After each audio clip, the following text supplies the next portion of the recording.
প্রচণ্ড শীতে প্রত্যন্ত অঞ্চলের সুবিধাবঞ্চিত মাদ্রাসা ও হাসপাতালের জন্য গরম পানি কোনো বিলাসিতা নয়, বরং একটি মৌলিক প্রয়োজন। এদেশের হাসপাতালগুলোতে রোগীদের জন্য গরম পানির প্রয়োজনীয়তা সবচেয়ে বেশি। বিশেষ করে সদ্যজাত শিশু এবং মায়েদের ঠান্ডা থেকে বাঁচাতে গরম পানি অত্যাবশ্যক। অনেক ক্ষেত্রে রোগীদের ঔষধ খাওয়ানো বা নেবুলাইজ করার জন্য নির্দিষ্ট তাপমাত্রার পানির প্রয়োজন হয়। আমাদের এই হাসপাতালে এখন পর্যন্ত সরাসরি লাইনের মাধ্যমে মানুষজন পানি সংগ্রহ করতো অথবা বাহির থেকে কিনে নিত, কিন্তু আসুন্নাহ ফাউন্ডেশনের উদ্যোগে আমাদের গলাচিপা হাসপাতালে একটি উন্নত মানের বিশুদ্ধ পানির ফিল্টার স্থাপন করা হয়। এই মেশিনটা যেখানে পাবলিক অপেক্ষা করে সেখানে পাওয়াতে আমাদের এই সেবাটা রোগীদের কাছে পৌঁছাতে খুব সহজে সম্মত হবে। এই জন্য অবশ্যই আসুন্নাহ ফাউন্ডেশনকে ধন্যবাদ। সবাই আসলে খুশি এবং কৃতজ্ঞ যে আসুন্নাহ ফাউন্ডেশনের মাধ্যমে আমরা এই সুবিধাটা পেয়েছি। ধন্যবাদ আসুন্নাহ ফাউন্ডেশন। আবার প্রত্যন্ত অঞ্চলের আবাসিক শিক্ষা প্রতিষ্ঠান, বিশেষ করে মাদ্রাসার অধিকাংশ শিক্ষার্থী দরিদ্র।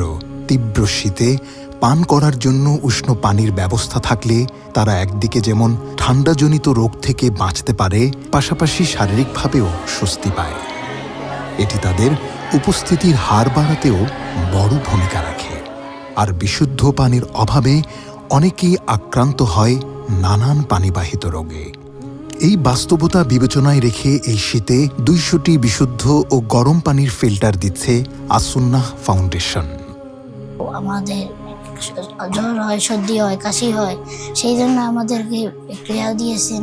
এটার জন্য আমাদের সেই সাহায্য হয়েছে, সেই জন্য আমরা ভাইদের জন্য সেই দোয়া করবো, আল্লাহ রাব্বুল আলামিন যেন তাদেরকে কবুল করে দেন। আমরা অনেক খুশি আছি, কারণ ঠান্ডার দিনে আমি গরম পানি খেতে পারবো, আমরা গরমকালে ঠান্ডা পানি খাইতে পারবো। এই ফিল্টারগুলো থেকে একই সাথে পাওয়া যায় ঠান্ডা, গরম এবং নর্মাল পানি, যা শুধু শীতকাল নয়, গরমকালেও মানুষের জন্য হবে সমান উপকারী। এই হাড় কাঁপানো শীতে আপনাদের দেওয়া এই পানির ফিল্টার কেবল একটি উপহার নয়, এটি একটি সাদাকায়ে জারিয়া।